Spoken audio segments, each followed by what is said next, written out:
Alright, we got the handlebars cut off.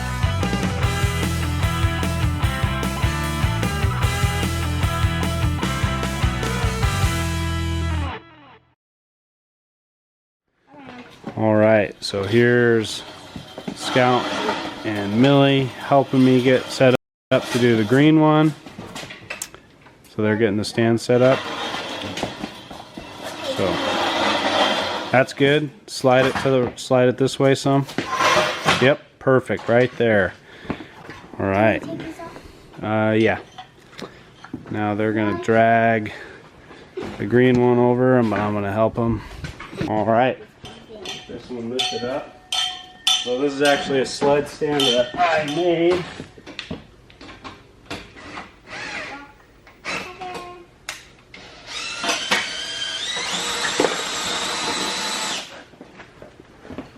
Here they go. Nope.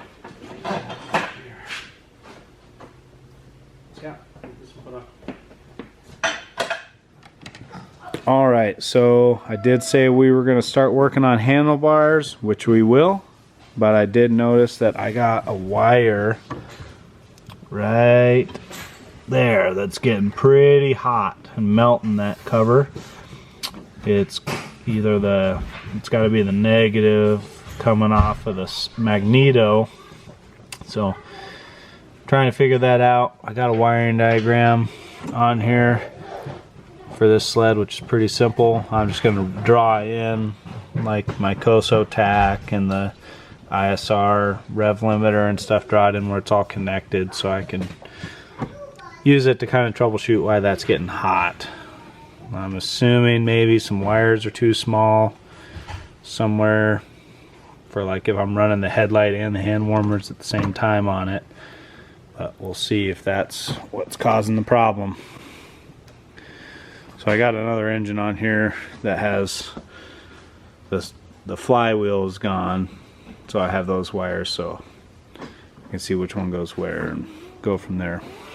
And here's the wiring diagram I found, and then it's kind of small so I had to write some stuff down on there. Alright, we're going to start it up, warm it up, and then do an oil change on it.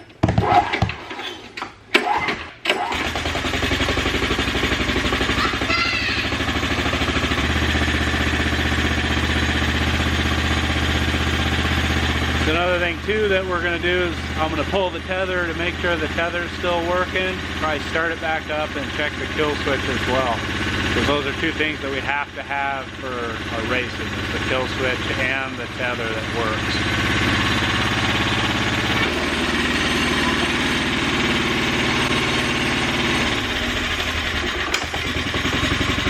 The tether works.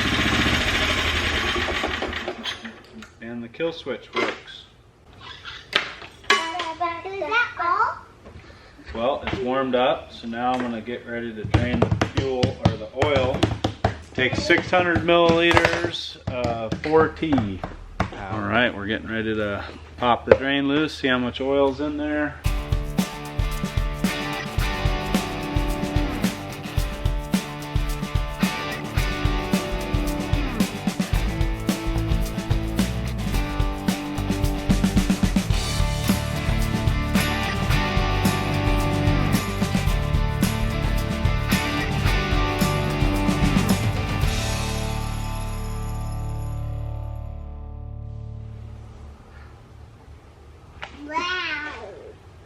Well, camera batteries today got drained out. We'll come back to it.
All right, I got everything off. Now I'm getting ready to cut the handlebars off because they're welded on this.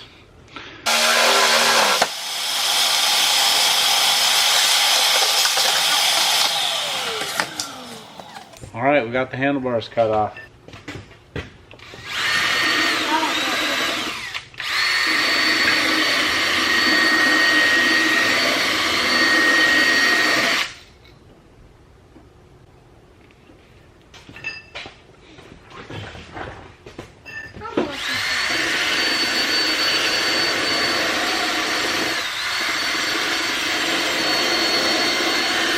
Now we're gonna put these rocks. I cut the package so it would fit better, but they're rocks. Yeah, Rocks Speed FX risers. These ones are 1 inch. So shortest ones we can get to keep them low, because we don't need them super tall for racing, but we want the better handlebars.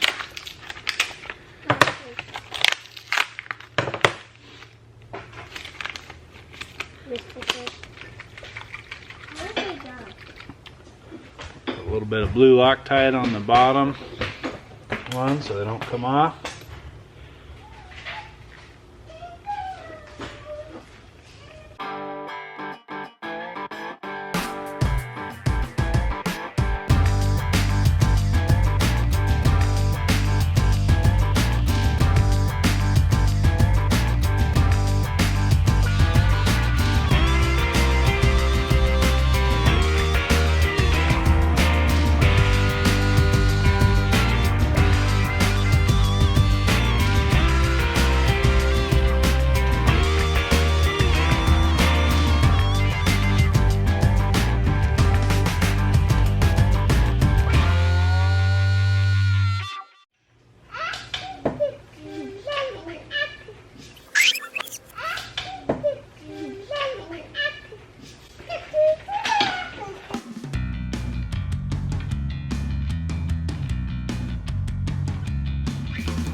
Alright, the camera shut off again, but I think we're caught it pretty early.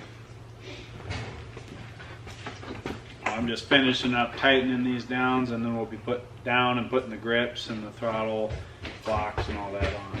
The grip?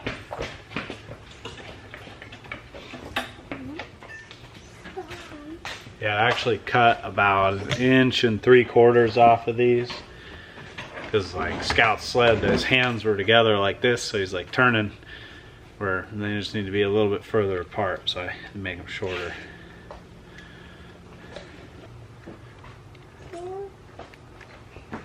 Oh, let go of one.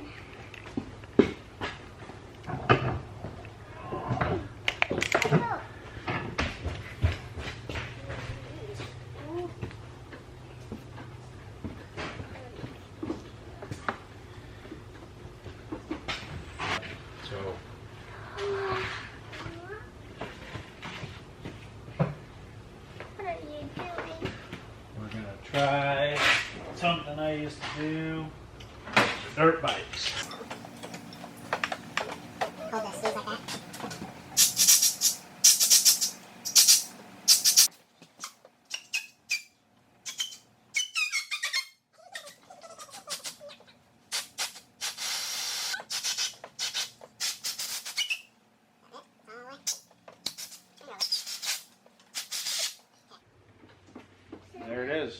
That's how I use air to do it. So now the second one's always harder.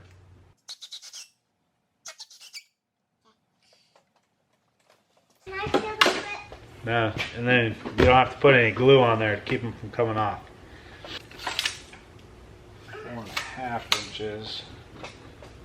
So mine is stretched. All right, grips are set. So now these are actually, it's a Polaris Axis block with the Polaris 120 flipper deal on it. They're quite a bit longer than the Arctic Cat ones on the 120s.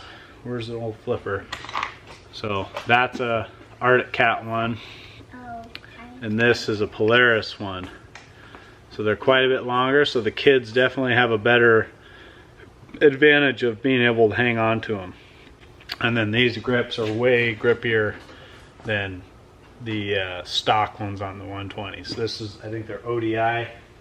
Yeah, ODI grips, really grippy, with rocks risers and rocks bars that got the little hook on the end, so they can have a better hanging on to them.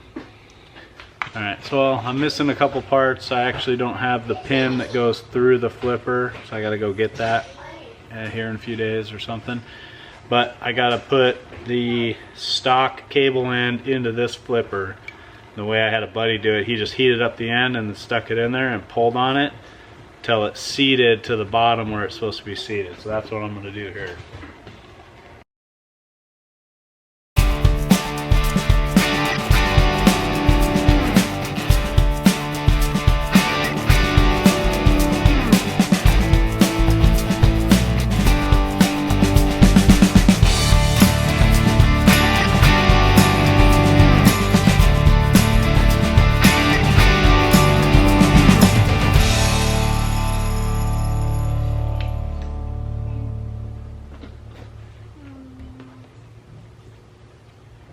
Alrighty, so now we're going to put the blocks on there, and then we can get the pins another day. So if you point on this, there's a little cord. And the cord is connected to... Here, I'll pull it. Nope, it's too hard. I don't want you to pinch yourself. Go pinch yourself. Battery's going down the camera, but we got one block on one side. You can kind of see I got the cables melted into the flippers. I got to go get 2 flipper pins and snap rings to hold them on. Hopefully they're open on New Year's Eve. Hatch Fast Polaris, so we'll see. You guys have a good night. Till next time. Well, I got Thea's sled all buttoned back up together. I didn't get a bunch of videoing of it, but the wiring all cleaned up. I was actually getting some interference from my Kosotac by running it over here by the rev limiter. So I had to untake it off of there and then run it this way to the Kosotac so I didn't get interference on this thing. Then I changed this little fuel line because it was super long and melted in a couple spots from hitting the exhaust pipe. Lubed up the bearing in there, lubed the chain, set the tension, set the throttle so the second she touches the throttle it's ready to move. Pulled the whole skid off, lubed up everything, put it all back on there.